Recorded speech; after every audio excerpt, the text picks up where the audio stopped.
আমি আবারও বলছি, তোমার প্রোনাউন্সিয়েশন মোটামুটি আমার কাছে মনে হচ্ছে প্র্যাকটিস করলে ঠিক হয়ে যাবে, এমন একটা সিচুয়েশনে আছে। বাট তুমি যে শব্দটি উচ্চারণ করে পড়ছো সেটাতে ফোর্স করে পড়ছো, like ladies and gentleman this is the natural way, ladies and gentleman this is the wrong way. Forcefully কোনো কিছু বলাটার মধ্যে যখন ফোর্সফুলি কোনো কিছু বলে সেটা ডিপলি চলে আসে আর কি, ওই ভাষাটা একটু স্টাইল বেশি হয়, মনে হয় যেন একটু আর্টিফিশিয়াল বেশি মনে হচ্ছে। সো তোমার প্রোনাউন্সিয়েশন ঠিক আছে, বাট তুমি একটু আর্টিফিশিয়াল করতে চাচ্ছ, একটু বেশি হয়ে যাচ্ছে। তুমি একটু ন্যাচারালি করো, বেশি করার দরকার নেই, ডিপলি উচ্চারণ করার দরকার নেই। Step to title it. If you are traveling with children, make sure that your mask is on first before you helping your children. In the unluckily event of emergency landing and evacuations, leave your Stop, please. items here. Stop please.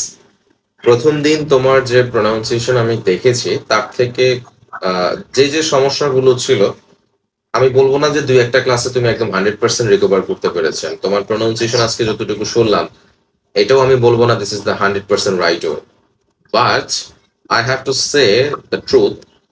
তোমার previous ক্লাসে যে প্রোনাউন্সিয়েশনের সমস্যাগুলো ছিল সেগুলো কিছুটা কমেছে। Artificial যে ভাবটা অতীতে আমি দেখেছিলাম খুব বেশি করে বলো, সেটা কিছুটা রিকভার করতে পেরেছো, and you should try more and more. যদি আরো কয়েকটা দিন এভাবে টানা প্র্যাকটিস করতে থাকো তাহলে একদম পুরো রাইট ওয়েতে চলে আসবে। অ্যান্ড আজকে আমার কাছে বড় একটা অ্যাচিভমেন্ট মনে হয়েছে, সেটা হচ্ছে নবিলের প্রোনাউন্সিয়েশন, কারণ নবিলের প্রোনাউন্সিয়েশনটা আগের থেকে অনেকটা বেটার হয়েছে, অনেক। Thank you Nabil for your practice, but প্র্যাকটিসটা অফ করে দিবে না নবিল, প্র্যাকটিসটা অফ করে দিলে কিন্তু বিপদ। একটু প্রোনাউন্সিয়েশন সুন্দর করে কথা বললে এটা নিজের একটা ব্যক্তিত্ব ফুটিয়ে তোলা যায়, ঠিক আছে? শুধুমাত্র জবের জন্যই তুমি যেটা করবে ব্যাপারটা এমন না, এক ঢিলে দুই পাখি হচ্ছে। তুমি জবের জন্য তুমি শুদ্ধ করে উচ্চারণ করা শিখছো, হ্যাঁ, জবের জন্য তুমি শুদ্ধ উচ্চারণ শিখে যাচ্ছ, আবার তোমার নিজের ব্যক্তিত্ব ইমপ্রুভ করার জন্য তুমি শুদ্ধ উচ্চারণ প্র্যাকটিস করছো। সো দুইটাই কিন্তু সুফল বয়ে আনবে। তিশার উচ্চারণ ঠিক আছে, বাট তিশার মধ্যে বাচ্চা বাচ্চা যে টোন সেটা যেন না থাকে, গলা ছেড়ে একটু কথা বলার চেষ্টা করবে, specially when you are read something. ঠিক আছে Tisha? Tisha, can you hear me? জি sir. Thank you. Antim Mondal, do you have any question?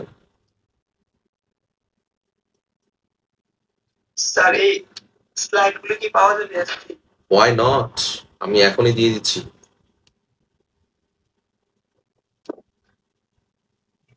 And এখানে বাংলা কিছু লেখা আছে, বাই দ্য ওয়ে তোমরা আবার সব স্লাইডগুলো কি একসাথে এখন দিয়ে দেওয়া হবে নাকি? না না না, ক্লাস ওয়াইজ, হ্যাঁ ওভাবে, হ্যাঁ যখন যে ক্লাস হবে সেগুলো। সো তুমি প্র্যাকটিস করতে পারো পত্রিকা থেকে, বাংলা এবং ইংরেজি বোথ, বাট যখন তুমি পড়বে, when you are read, that time you have to concern about your speaking tone, your pronunciation and your concentration. আরেকটি এক্সাম্পল দিই, ওয়ারেন বাফেট একটা কথা বলেছিলেন যে if you want to be successful you have to control and you have to set up your mind goal, and successful never depends on your strategy. Strategy is 5%, but 95% depends on your mind game, your mindset. So তুমি ওভাবে mindset করে নেবে, যেমন তুমি তোমার এই জিনিসটা বলাটা আমার জন্য সমীচীন মনে হবে কিনা আমি জানি না, বাট আমার কাছে মনে হচ্ছে শিক্ষার ক্ষেত্রে কত কিছু অ্যাপ্লাই করা যায়, অনেক কিছুই করা যায়। যেমন তুমি একটা অচেনা মেয়ের সাথে যখন তোমার পছন্দের কোনো মেয়ের সাথে কথা বলতে চাও বা কথা বলো, তখন তুমি কিভাবে সচরাচর যেভাবে বন্ধুদের সাথে কথা বলো তুমি সেভাবে বলতে পারবে? নো। তখন তুমি কি বলবো যে আসসালামু আলাইকুম, আপনি কেমন আছেন, ভালো আছেন কিনা, খেয়েছেন, আপনার সাথে কি আমি দেখা করতে পারি, আপনার চোখগুলো খুব সুন্দর। এই যে শুদ্ধ কথাটা তখন অটোমেটিক কিভাবে চলে আসে, বিকজ ইউর মাইন্ডসেট। তোমার মাইন্ড বলে যে সে একটা আননোন পারসন, তাকে ইমপ্রেস করতে হবে, that's how you should use the right pronunciation, তাই না?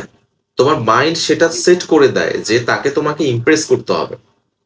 সেম ভাবে একটা মেয়ের ক্ষেত্রে যখন তার পছন্দের ছেলের সাথে সে কথা বলে, তখন সে কিন্তু গ্রামের ভাষা কথা বলে না, সে আঞ্চলিকতায় কথা বলে না, সে বলে কিভাবে, এই যে সুন্দর করে প্রনাউন্সিয়েশন করে তারপরে কথা বলে, বিকজ অফ ইউর মাইন্ডসেট। তোমার মাইন্ড তোমাকে সেট করে দিচ্ছে যে you have to impress him or হার।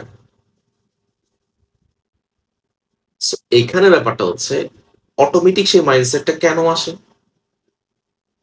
তোমাকে ওই অটোমেটিক মাইন্ডসেট করে ফেলতে হবে, এটা অটোমেটিকটা তোমাকেই করতে হবে, বিকজ তোমার যে ইন্টারভিউ বোর্ডের যে পার্সনটা থাকবে ইন্টারভিউয়ার, তুমি তাকে ইমপ্রেস করতে হবে। How do you impress? Using your pronunciation, using your vocal tone, using your speaking tone, using your speaking. So you have to set your mind first, then you should practice. And when you start practice, you should set one thing. This is a book or newspaper, it could be anything, and open your newspaper or book and hear the passage. সচরাচর যেভাবে পড়ো, generally তোমরা যেভাবে পড়ো সেভাবে না, দেন তারপর smartly যেটা আসে সামনে সেটা খুবই স্মার্ট করে পড়ো।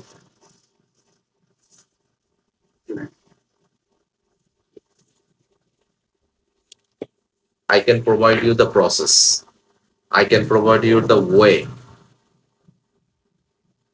but you have to practice yourself.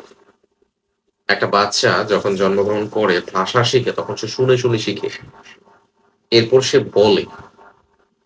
আমি শুনিয়ে দিয়েছি, তারপরে তোমাকে বলতে হবে। বাচ্চা কি বলে? মাম্মা মাম্মা, মামারে মামা ডাকে না মারে মামা ডাকে, কিছুই বোঝা যায় না। প্রথমে কিন্তু এভাবে ভুল বলে, এরপরে যখন আস্তে আস্তে শিখে যায় তখন সে পুরাটাই শিখে যায়। সো আমাদের স্পিকিং এর সব থেকে বড় প্রবলেম স্পিক না করা।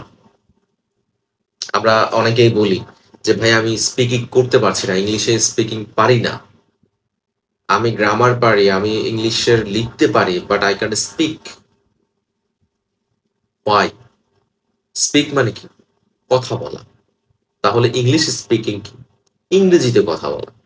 তো কথা বলা শিখতে কেন? তো কথা ছোটবেলায় কিভাবে শিখেছো? অন্যটা শুনে শুনে শিখেছো না? তো এবারও অন্যের কাছ থেকে শিখেছো, যেহেতু লিখতেও তো পারো, সেই জিনিসটা মুখে বলার চেষ্টা করো। ধীরে ধীরে মুখে বলতে বলতে বলতে এট এ টাইম তোমার কি করতে, প্র্যাকটিস করতে করতে ইন ফিউচারে তুমি ঠিকই বলা শুরু করে দিলে। ওই যে বলি আমি বলতে পারছি না কি ইংলিশ স্পিকিং, তো বলো বলতে পারছো না কেন? কি তুমি পড়তে পারছো না দ্যাটস ওয়াই তুমি বলতে পারছো না, এমনটা না। প্রবলেম হচ্ছে নার্ভাসনেস। প্রবলেম হচ্ছে কি? প্রবলেম হচ্ছে নার্ভাসনেস। তো মানুষের সামনে বলতে হবে কেন? আয়নার সামনে বলো, প্রথমে নিজে নিজে বলো যে এর অর্থ এটা, I was there, he was there, I need to go, he need to go, তারপর he needs to go, because needs এর সাথে তখন নিডের সাথে অ্যাস যুক্ত হবে। তো এইভাবে গ্রামাটিক্যাল পয়েন্ট যদি জানো, নিজে নিজে বলার চেষ্টা করো। একটা একটা দুইটা সেন্টেন্স বলতে বলতে একটা সময় দেখবে তুমি ফুল সেন্টেন্সই পাও। আজকের জন্য ক্লাস আমি এখানেই রাখছি, আর নেক্সট ক্লাসের আগে আমি শিডিউলটা দিয়ে দিব, দেন তোমরা এখান থেকে কোন বারে কি ক্লাস হবে সেগুলো করে নিবা। প্রথম ক্লাসটা জেনারেল ম্যাথ দিয়ে শুরু হবে, দেন আইকিউ, এরপর অন্যান্য ক্লাসগুলো থাকবে speaking, reading, judgemental, PPTT, and then spontaneity test and viva practice. And viva প্র্যাকটিসের যে ক্লাসগুলো হবে অ্যান্ড স্পিকিং অ্যান্ড রিডিং এর যে ক্লাসগুলো হবে নেক্সট থেকে, সেগুলোতে everyone must open your video before attending the viva and reading and speaking test. Clear? Yeah. So Allah Hafiz. Yes, sir.